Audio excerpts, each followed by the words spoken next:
presented by Hassan Elbahtimy of King's College London, entitled Containing Dimona, The Historical Origins of Egypt's Nuclear Multilateralism, 1958 to 1968. Thank you very much, Oliver, and for the organizers for giving us the opportunity to be here. I'm going to talk about a very early period of the Middle East nuclear history, specifically the 50s and 60s.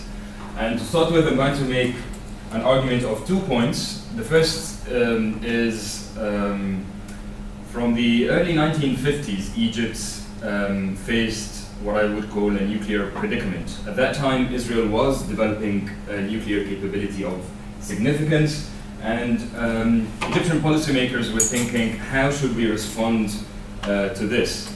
In a sense, my presentation falls into the bigger nuclear history, which is a topic that is on the resurgence now. There's a lot of interest going into it, not only in the Middle East, but broadly speaking. There's a lot of archival materials now being made available that helps us understand the different politics of this age.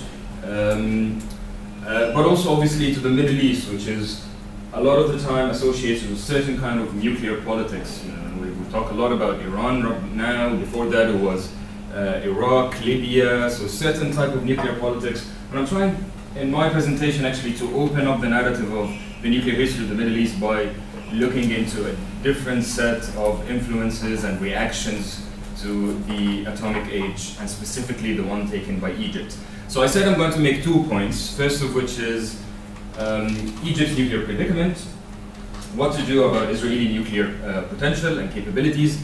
The second is that Egypt took, I would say, quite a peculiar course in meeting this challenge or predicament, is that it had invested a lot of political and diplomatic capital in order to develop international tools to counter the spread of nuclear weapons rather than build a nuclear weapon of its own.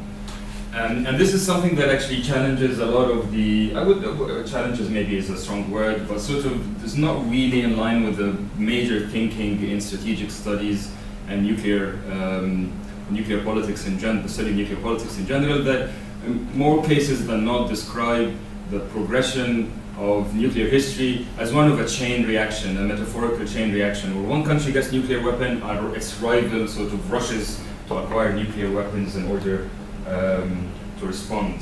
This dynamic is not really at work in Egypt's case, and I'll try to demonstrate that in my presentation. So it's a historical paper, but in order to connect history to the present situation, I'm going to provide you a brief snapshot on Egypt and the atom as it currently stands. And the starting point here is that Egypt has no nuclear weapons and doesn't even have a substantive nuclear program. I'm talking about current day Egypt, but also the longer trajectory of Egypt's nuclear policy from the early 50s.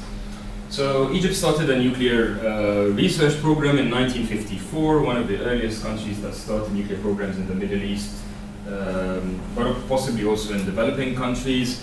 But that nuclear program had a very strong research emphasis rather than targeted towards weapons development. Egypt never really made a significant investment into developing its nuclear capability so that it would allow it to produce nuclear weapons. Egypt currently operates 2 research reactors. One was opened in 1961 and another one in 1998, both in Antras in the Egyptian Delta. This is what the reactor looks like from the inside.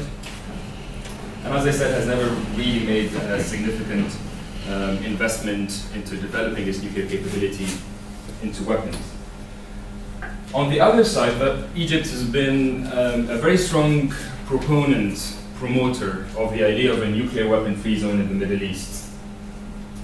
So in 1974, with Iran, they've come up in the UN with an initiative called Nuclear Weapon-Free Zone in the Middle East. And then from then on, we'll continue to advocate and develop this idea of a nuclear-free Middle East in different forms and varieties.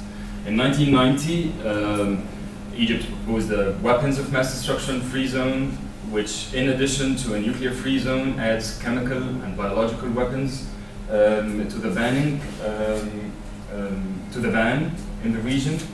In 1995, in the Nuclear Non-Proliferation Treaty, which is the treaty that bans the spread of nuclear weapons internationally, in 1995, this treaty was to expire, and there was a big major conference through which state parties were to decide whether that treaty should be extended or not.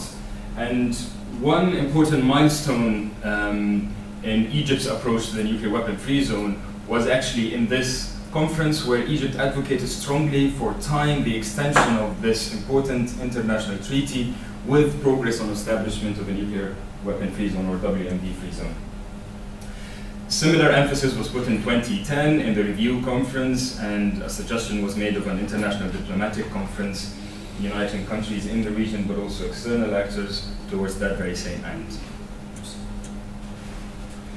Conclusion here is that through this advocacy, the Middle East has become a very important locus in the development of the nuclear non-proliferation regime in general and the NPT review conferences. So if you follow any of these conferences that take place every year, a lot of the discussion there is about the Middle East. What is to be done about the Middle East? And I think this is not in any small part to Egypt's very strong advocacy on this and its ability to tie the general health, general well-being of the nuclear non-proliferation regime to actually some progress on the nuclear front in the Middle East, specifically getting rid of nuclear weapons in the Middle East. So my presentation will cover a few items. I'm going to talk about some of the sources used, since this is a historical paper. I'm going to talk about Egypt's very early perceptions of Israeli nuclearization. How am I doing with time? And then I'm going to chart over time through the 50s and 60s, Egypt's very early approaches to the development of international instruments to ban nuclear weapons or to curb the spread of nuclear weapons. And then I'm going to end with some reflections on what this means for Egyptian policy, but also the general non-proliferation regime and the possible impact that might have had on Israel. So the sources used. In this paper, I used the records of the UN. So I used the UN archives covering the period from 1950 to 1970 in the UN library in New York. I also used records of an important forum that was established in 1962 called the 18 Nations Disarmament Committee, which was formed in order to negotiate international instruments on nuclear issues. And I used the archives which are based in Geneva. I also used Nasser's archival collection as held by the Library of Alexandria, and some of the private archival collection held by Nasser's daughter. And I conducted a lot of interviews, really, including with Nasser's chief of staff, a lot of Egyptian diplomats, but also some of the intelligence officers that would give some insights on how Egypt approached the issue of Israel's nuclearization very early on. So Dimona is the reactor that Israel currently operates, and is the reactor that produces the material that is used for Israeli nuclear weapons. And Egypt started actually to look and to follow what Israel was doing when it came to the atom very early on, and specifically from possibly 1954, 1955, when Israel started also to present itself as a leader in the nuclear field, not necessarily in the strategic or weapons dimension, but generally in terms of being a master of nuclear technology. And this is something that caught Egyptian attention, and specifically in these two conferences where both countries were represented and where Israelis made very strong contribution and sort of put themselves out as a nuclear aspirant country. But a major milestone in Israeli nuclear development was after the Suez War, 1956, where Israel and France went into an agreement under which France committed to supply Israel with Dimona, this reactor, which is the reactor that produces plutonium for Israeli nuclear weapons. And from that point on, this facility has become a prime target for Egyptian intelligence. Actually, Egyptians, although this is a secret agreement, and in 1956 Israelis would not say that they were building a nuclear reactor in Dimona, which is a small town in the Negev. But Israelis, according to sources that I talked to in Egypt, Egyptians were aware of this agreement. So they already knew that there was something, that there is a high-level nuclear cooperation going on between France and Israel. And they also knew that a reactor was being built in Dimona. My sources also told me that this was the subject of a very intense intelligence effort, including human intelligence. Egypt managed to get some people in their facility, but also managed to fly some airplanes, taking some pictures over Dimona, which is something that stopped towards the I think mid-60s, where Israelis started to fortify the site, and flyovers were not really possible after that. In 1960, after a change in French government, and de Gaulle came in with an Arab policy, the French forced Israelis to sort of say that what they're building is actually a reactor, it's not a textile plant. And we have a glimpse of what Nasser responded by in a public meeting. He lashed out against Israel and the West, saying, "Oh, we're taking the region into a nuclear danger," and said that if Israel would develop nuclear weapons, Egypt would do at any price, which is something that did not happen. So now I'm going to chart Egypt's very early approaches to these international instruments that sought to control nuclear weapons. And the very start of the NPT happened in a series of proposals from 1958 to 1961. In these proposals were actually quite divisive internationally. We're talking about a very early stage of the development of the norm against nuclear spread. But Egypt has consistently supported these initiatives, even at this very early time. And these are some of the quotes of how these initiatives were described. But then Egypt moved from support to advocacy in the following period, so it became a part of the 1962 18 Nations Disarmament Committee, where it made certain proposals on an international agreement to prevent proliferation, and here are some of the proposals. Around that time as well, there is a new opening in the international scene. A lot of the countries going through the process of decolonization.